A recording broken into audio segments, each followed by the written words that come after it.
BBC की documentary पर आयत पाबंदी के खिलाफ दाखिल अर्जियों पर सुप्रीम कोर्ट ने मरकजी हुकूमत को नोटिस जारी किया है। अदालत उस्मा ने मरकजी हुकूमत से 3 हफ्ते में जवाब तलब किया है।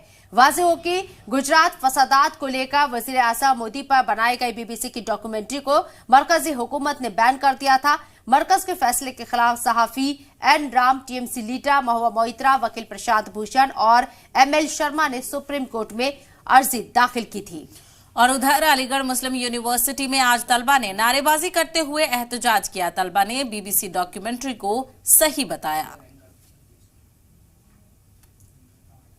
तो आपको बताते चले, मरकजी हुकूमत से इस मामले को लेकर जवाब तलब किया जा रहा है। सुप्रीम कोर्ट ने 3 हफ्ते में जवाब तलब किया है। बीबीसी की डॉक्यूमेंट्री को लेकर तनाज़ा लगातार छिड़ा हुआ है। हालांकि मरकजी हुकूमत की जानिब से इस पर पाबंदी लगाई गई है, हटाई गई है इस वीडियो को, लेकिन फिर भी मुख्तलिफ यूनिवर्सिटीज में इस फिल्म को देखने का महाज खोला गया है। लगातार QR कोड यूनिवर्सिटीज में चस्पा किए जा रहे हैं और लोगों से यह अपील की जा रही है कि वो इस डॉक्यूमेंट्री को देखें, QR कोड को स्कैन करें। और साथ ही साथ इसी वजह से तनाज़ा उठता हुआ भी नजर आ रहा है और अब ये मामला सुप्रीम कोर्ट भी पहुंचता हुआ नजर आ रहा है। शब्द और बिल्कुल जिस तरीके से सुप्रीम कोर्ट ने सरकार से नोटिस तलब किया है और तमाम जो भी अर्जी लगाई गई है उनकी अप्रैल में समाअत होगी, एक बार इनकी समाअत की जाएगी। वहीं सरकार की तरफ से यह वाज़ेह किया गया है कि लगातार जिस तरीके से बीबीसी की डॉक्यूमेंट्री का पहला पार्ट आया था, फिर उसके बाद दूसरा पार्ट आया जिसे बैन कर दिया गया, नहीं दिखाया गया हिंदुस्तान के अंदर। साथ ही साथ ये भी इल्जाम आयद किया गया कि बीबीसी की जो डॉक्यूमेंट्री मुतनासिब डॉक्यूमेंट्री उसमें सरकार की छवि को खराब करने की कोशिश है, इसलिए सरकार ने इसे बैन किया है। दूसरी तरफ स्टूडेंट के जरिए यूनिवर्सिटीज के अंदर लगातार मुजाहिरा किया जा रहा है। दिल्ली के बड़े अगर यूनिवर्सिटीज की हम बात करें तो JNU, जामिया मिल्लिया इस्लामिया, इसके साथ ही DU में भी लगातार एहतजाज किया गया और अब अलीगढ़ में भी इसकी आंच पहुंचती हुई नजर आ रही है। बिल्कुल, और ये 2 तस्वीरें आप देख सकते हैं किस तरह से बीबीसी डॉक्यूमेंट्री को लेकर अलग अलग जगह तनाज़ा देखा जा रहा है। एक तरफ सुप्रीम कोर्ट में सुनवाई हुई, वहां क्या कुछ हंगामा हुआ, तो दूसरी तरफ यूनिवर्सिटीज में लगातार एहतजाज किया जा रहा है। तलबा का कहना है कि बीबीसी की तरफ से जो डॉक्यूमेंट्री बनाई गई है वो बिल्कुल सही है, लोगों को उसको देखना चाहिए और जो कुछ उस वक्त हुआ था उसकी सच्चाई से रूबरू होना चाहिए। तो दूसरी तरफ हुकूमत का ये कहना है कि ये डॉक्यूमेंट्री एक प्रोपोगेंडा है, सच को तब्दील करके दिखाने की कोशिश की गई है। उसी के पेश नजर मरकजी हुकूमत की जानिब से इस डॉक्यूमेंट्री को हिंदुस्तान में बैन किया गया है। लेकिन आज का वक्त टेक्नोलॉजी का है, टेक्नोलॉजी के पेश नजर लोगों ने अलग अलग तरह से इस डॉक्यूमेंट्री को सेव किया है और एक QR कोड जनरेट किया गया है जिसको यूनिवर्सिटीज में चस्पा किया जा रहा है और लोगों से यह अपील की जा रही है। और खास करके तलबा ने मरकजी हुकूमत के खिलाफ एक महाज खोल रखा है, जिसकी तस्वीरें आप देख सकते हैं। बड़े पैमाने पर मुखालफत देखने को मिल रही है, एहतजाज किया जा रहा है, अपील की जा रही है लोगों से इस डॉक्यूमेंट्री को देखा जाए। तो दूसरी तरफ कुछ लोग ऐसे हैं जो मरकजी हुकूमत के फैसले का खैर मकदम कर रहे हैं, चूंकि मरकजी हुकूमत का ये कहना है कि इस डॉक्यूमेंट्री के जरिए से मरकजी हुकूमत की छवि खराब की जा रही है और साथ ही साथ इसके तहत प्रोपेगेंडा फैलाने की कोशिश की जा रही है। और ये तस्वीरें आप देख सकते हैं, AMU में भी हमने एहतजाज देखा, उससे पहले दिल्ली की यूनिवर्सिटीज में भी एहतजाज देखने को मिला और लगातार पुलिस भी बड़े पैमाने पर इस मामले को लेकर कार्रवाई करती हुई नजर आ रही है। हालांकि सुप्रीम कोर्ट ने अब इस मामले में मरकजी हुकूमत से जवाब तलब किया है। तो वाज़ेह रहे कि सुप्रीम कोर्ट में मरकजी सरकार को अपना जवाब दाखिल करना होगा। सुप्रीम कोर्ट ने पूछा है सरकार से आखिर क्यों इस पर बैन लगाया गया है। सुप्रीम कोर्ट में मरकजी सरकार अपना पक्ष रखती हुई नजर आएगी, लेकिन उससे पहले आपको बता दें कि बीबीसी के जरिए जो मुतनासिब डॉक्यूमेंट्री बनाई गई है वो गुजरात दंगों को लेकर बनाई गई है और उस वक्त गुजरात के CM वजीर आजम नरेंद्र मोदी थे, उनकी छवि को खराब करने की कोशिश, ऐसा मरकजी सरकार की तरफ से कहा गया है। ये एक प्रोपेगेंडा फैलाने की कोशिश है, बीबीसी के जरिए ये इल्जाम आयद किए गए हैं। और यह भी वाज़ेह रहे कि सुप्रीम कोर्ट से वजीर आजम नरेंद्र मोदी को क्लीन चिट मिल चुकी है इस पूरे मामले में। अब तक जो भी जांच एजेंसी बनाई गई थी उन तमाम के जरिए तमाम रिपोर्ट में क्लीन चिट मिलती हुई नजर आई है। और हमारे साथ इस मौजू पर बात करने के लिए हमारे नुमाइंदे शोएब रजा और प्रमोद कुमार मौजूद हैं। तो सीधे रुख करते हैं शोएब रजा का। शोएब, डॉक्यूमेंट्री को लेकर एक बार फिर से बीबीसी की जो मुतनासिब डॉक्यूमेंट्री है उसको लेकर एक बार फिर से हंगामा शुरू हो गया है। अब AMU में इसकी आंच पहुंचती हुई नजर आ रही है। हालांकि सुप्रीम कोर्ट में मामला ज़ेर समाअत है, अप्रैल में एक बार फिर से सुनवाई होगी। बिल्कुल, देखिए चूंकि मामला सुप्रीम कोर्ट में था और सुप्रीम कोर्ट में इस मामले में सुनवाई हुई, जिसके बाद कोर्ट ने इस मामले में मरकजी हुकूमत को एक नोटिस जारी किया है और अब 3 हफ्ते में जवाब मांगा है। 3 हफ्ते में मरकजी हुकूमत सुप्रीम कोर्ट को जवाब देगी अपना, और उसके बाद अप्रैल में इस मामले की सुनवाई होगी। देखिए, एक बड़ी बात है जो याचिका करता है, चाहे उसमें मोया मित्रा की बात करते हैं या प्रशांत भूषण की बात करते हैं, चारों याचिकाकर्ताओं ने ये बात कही है कि इस डॉक्यूमेंट्री को बैन नहीं होना चाहिए भारत में, क्योंकि अभिव्यक्ति की आजादी और हमारा जो लोकतंत्र है वो दुनिया में सबसे बड़ा लोकतंत्र है। तमाम जो बातें हैं वो इनकी तरफ से कही जाती रही है, लेकिन दूसरी तरफ सरकार ने चूंकि इसको बैन किया है और ये आरोप लगाया जाता रहा है कि इस डॉक्यूमेंट्री के जरिए न सिर्फ पीएम मोदी की बल्कि भारत की जो छवि है उसको खराब करने की कोशिश की गई है, और एक साजिश के तहत इस डॉक्यूमेंट्री को अब रिलीज किया गया है। ये तमाम बातें क्योंकि इस मामले में खुद क्योंकि जब पीएम सीएम थे, यानी कि नरेंद्र मोदी जब सीएम थे, उस वक्त का ये मामला है 2002 का, और अब तमाम जो अदालतें हैं उनसे क्लीन चिट मिलने के बाद एसआईटी ने भी इसकी जांच की और भी दूसरे तरीके से इस पूरे मामले की जांच हुई, लेकिन हमने देखा कि क्लीन चिट मिली है और देश की सबसे बड़ी अदालत से भी उनको क्लीन चिट मिली है।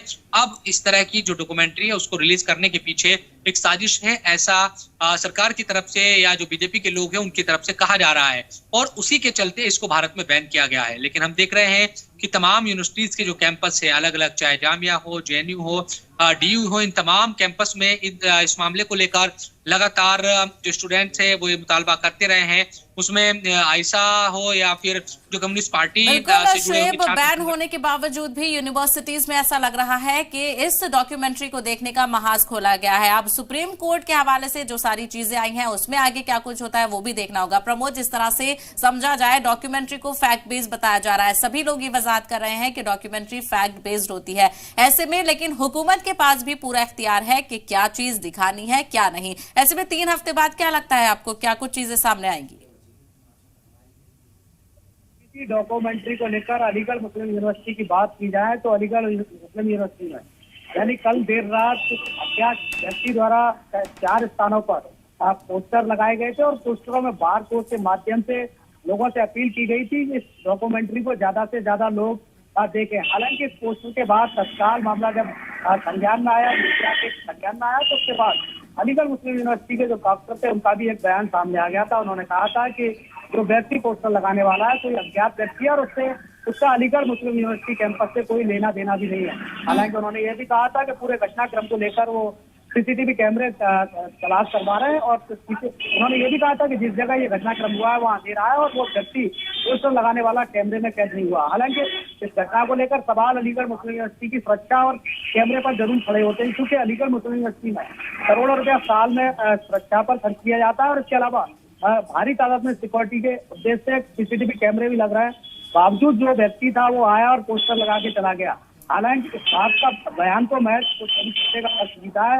इसके साथ साथ ही अलीगढ़ मुस्लिम यूनिवर्सिटी के आज दर्जनों की तादाद में छात्र इकट्ठा होकर बाबे सैयद गेट पर पहुंचे। इस दौरान उन्होंने जमकर प्रदर्शन किया और प्रदर्शन के दौरान उन्होंने ये भी कहा है कि जो बीबीसी डॉक्यूमेंट्री है उसका समर्थन छात्रों ने किया। क्या कुछ गिरफ्तारियां भी हुई है प्रमोद, और इस वक्त क्या हालात है? बिल्कुल, देखिए अलीगढ़ मुस्लिम यूनिवर्सिटी के जो डॉक्टर का कल बयान आया था, उन्होंने कहा था कि जो पोस्टर लगाने वाला व्यक्ति कौन है, अज्ञात है, उसकी पहचान नहीं हो पा रही है।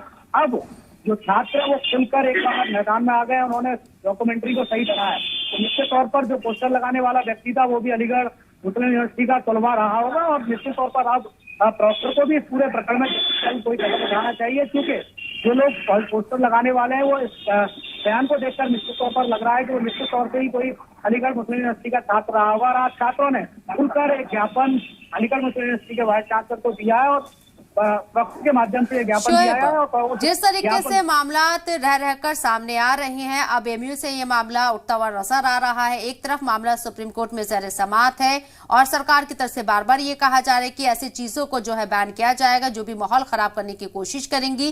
क्या आपको लगता है कि यूपी हुकूमत जो इस तरह के मामलों में बेहद सख्त है, कोई एक बड़ा एक्शन ले सकती है योगी हुकूमत?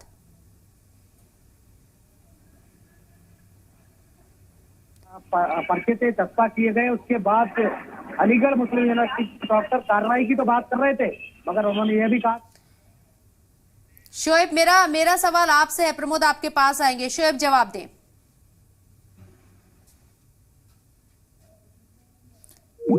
लगता है शोएब तक आवाज नहीं पहुंच रही। प्रमोद, आप ही जवाब दीजिए प्लीज।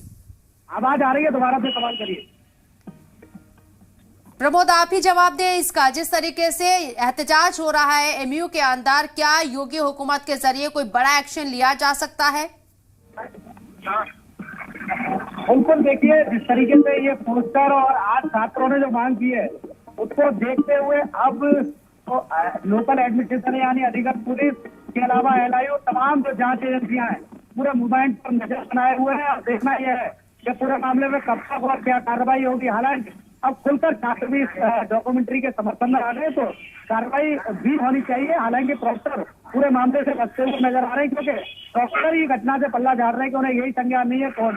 हालांकि अब जो छात्र हैं उनका बयान भी आ गया है तो कार्रवाई भी होना तय है। हालांकि अलीगढ़ पुलिस पूरे घटनाक्रम पर और जो जांच एजेंसियां हैं वो लगातार नजरें बनाए हुए हैं। तो लग रहा है कि अब बहुत जल्द इस मामले में कोई अलीगढ़ पुलिस द्वारा कदम उठाया जाएगा क्योंकि जिस तरीके के ये बयान सामने आए तो अब कार्रवाई होना भी तय मानी जा रही है। जी चलिए, बहुत बहुत शुक्रिया प्रमोद शोएब आपका तमाम जानकारी हम तक पहुंचाने के लिए।